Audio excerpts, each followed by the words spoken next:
Hello and welcome to Asia Talk. I'm Shelley Zhang.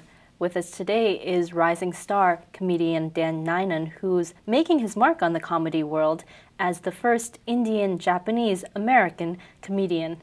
Daniel has performed in venues such as the famed Apollo Theater in New York, and he also takes pride in being a 100% clean comedian. So I called up my parents one weekend. They said they were gardening. I said, gardening?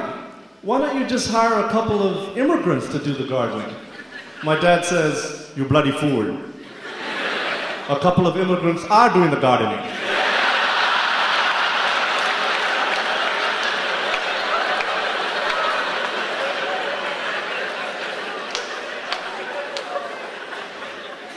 And people always tell me, your dad is from India and your mom is from Japan, so that makes you half Asian.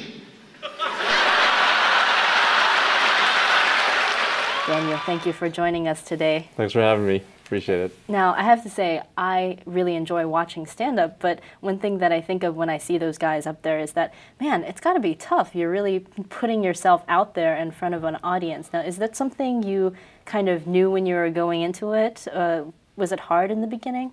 Oh, in the beginning, it's unbelievably difficult, and it's the most stressful thing you can do. And some people say comedy is really the most difficult thing that there is, and if you can do that, you can do anything. Oh, I believe it. Yeah, so it's just like anything else, the more you do it, then the less nerve-wracking it becomes, and then after a while, it's the easiest thing in the world, but in the beginning, it's terrifying, absolutely. So do you have any techniques for kind of getting over that first hump? I think you just have to just keep doing it as much as you can, and that's the only way. I think you really won't be comfortable unless you've done it maybe 500 times in front of an audience. That's a lot. Yeah. That's a lot of putting yourself out there. Now, Dan, I understand you've got a pretty interesting story about how you first started to do comedy. You were working at Intel before, right? Right. I was working as a senior engineer at Intel, and my job involved speaking on stage with the CEO and traveling around the world and doing technical demonstrations. And I was speaking in front of thousands of people and sometimes millions on TV, like in Asia, for example. Mm-hmm. And I was really nervous about speaking on stage, so I thought, you know, I want to take a comedy class. And I'd kind of, as a parallel, you know, had an interest in doing comedy, and I thought, this is a great way, a great baptism by fire, and if I can do comedy, then doing a presentation would be very easy. And that's exactly what happened. So tell us about your comedy class. Well, in the class, of course, you have no idea what's going on because it's the very beginning, and you're up in front of 10 people, let's say, your classmates, and you make them laugh, and what you don't realize is that even if 2 or 3 people are laughing, then that can translate into hundreds of people laughing in a club or a theater. So it's really, really nerve-wracking. And I remember the first time I told jokes, people were laughing at everything. And the second class, no one laughed at anything. And I was like, I'm a failure, and I was so bummed out. I thought I came this close to quitting. And I think how my life would be different if I had quit that class. And so it's really nerve-wracking in the beginning. It's terrifying. It just takes perseverance. Absolutely. That's I think 50% of it in comedy, or really anything, is if you have a negative experience, and you will, is just bouncing back and doing it again. It's critical. And there's so many people who would have been great comedians who go up once or twice and they don't do well, and they realize, or they not realize, I mean, there's so many people who go up and they try it once or twice and it doesn't work, and they think, oh, I can't do this, but they don't understand you just have to get up and do it again and again and again. So tell us about your first comedy show. Well, the first comedy show, okay, in the first comedy show, it's kind of like the final exam for the class, mm-hmm. and you can invite all your friends and relatives, and the place is packed, and I was just terrified, and I really wanted to just, the one thing I realized is I had to make sure I knew my jokes, and I had no idea how it would go, but I thought, I'm just going to make sure I know the jokes backwards and forwards. So I practiced them in the car on the way up. Mm-hmm. And I got a meeting room at Intel and just practiced them out loud alone. I felt really weird doing that. I called my girlfriend at the time and did the jokes for her on the phone, and she only laughed about 20% of them.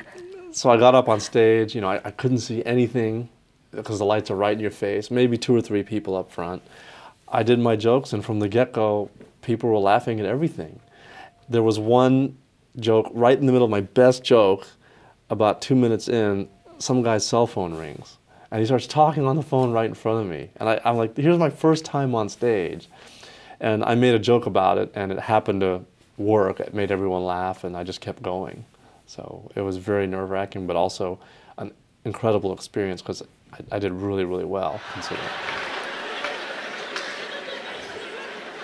But I'm just glad my parents gave me an easy-to-pronounce name like Daniel Nainan, instead of some weird combination Indian-Japanese name like Sanjay Hajimoto.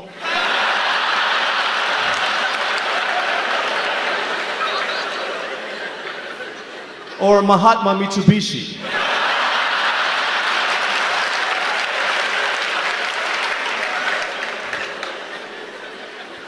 And you know, Indians will try to simplify their names to make it easier for Americans to pronounce. My name is Balakrishna Krishnamurti Pratap Sankara Subramanian Gupta. But you can call me Chuck.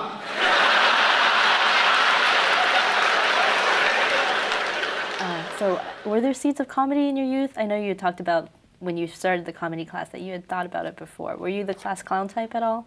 Well, you know, I was a very outcast person in school. I had no friends, no sports, no girlfriends, nothing, and I was just, you know, the AV guy, which you would expect of an Indian Japanese person, computer, you know. Mm-hmm. So I wouldn't say I was a class clown, but every now and then I would have an outburst in class where I would say something funny that would make everybody laugh, and I'd get thrown out of class. That's pretty extreme. But that was maybe once or twice a month maximum. So I wouldn't say I was a class clown, but I would just think of funny things and just blurt them out and get thrown out of class.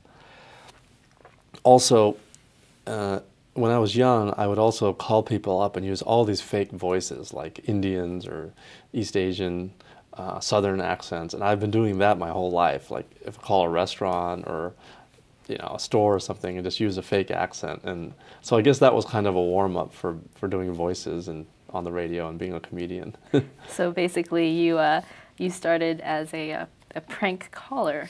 Right, a lot of prank calls, yeah. In a way. Now, it's kind of a sad story you're talking about, you know, becoming, being in school and kind of a loner, but when we come back from this commercial break, we'll talk a little bit about your family background and how that influenced your comedy. Okay, well, and life gets better. Yes, you know. Yes.